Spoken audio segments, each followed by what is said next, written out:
The repercussions of judging the self. When we judge ourselves harshly, we inadvertently project that judgment onto others. This projection often manifests as blame, creating a cycle where we hold others responsible for our dissatisfaction. Yet the truth is that our circumstances are not shaped by others, but by the thoughts, emotions, and perceptions we harbor within ourselves. Unaware of this truth, many remain trapped in ignorance, failing to see that their inner world directly influences their external reality. Positive or negative, our thoughts and beliefs become the seeds that grow into the circumstances we experience. How we perceive ourselves in the world determines how we respond to challenges and opportunities, and ultimately whether we experience joy or sorrow.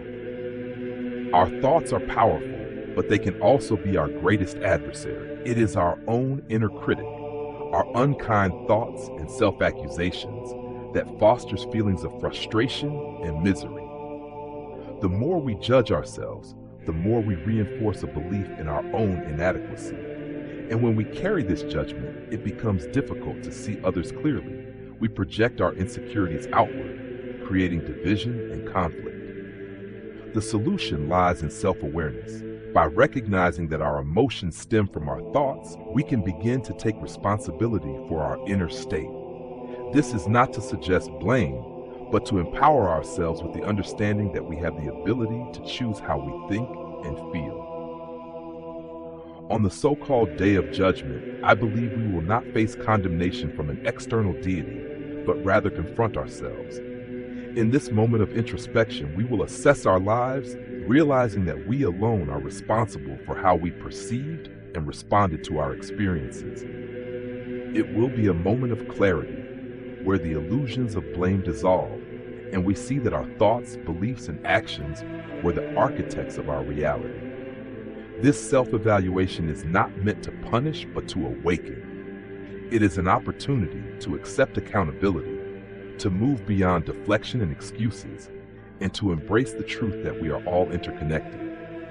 When we judge others, we judge ourselves, for the division we perceive is an illusion. Everything begins and ends with the self. To break free from the chains of death, the spiritual stagnation caused by judgment and ego, we must learn the art of forgiveness. Forgiveness is not about condoning perceived imperfections, but about releasing the hold they have over us. It is a recognition that our worth is not diminished by our mistakes or flaws. Forgiving ourselves is an act of liberation.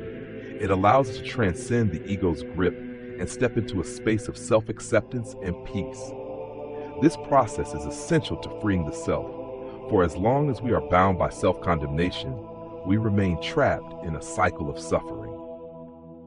Ultimately, the journey of self-judgment leads us to a profound realization. We are not separate from others or the divine. The judgments we place on ourselves and others only serve to perpetuate the illusion of separation. By forgiving ourselves and embracing our unity with all, we can dissolve the barriers created by the ego. In this state of oneness, we no longer feel the need to judge or blame. We understand that our true nature is love, and love does not condemn. Through this understanding, we free ourselves from the burdens of judgment and step into the infinite peace that is our birthright.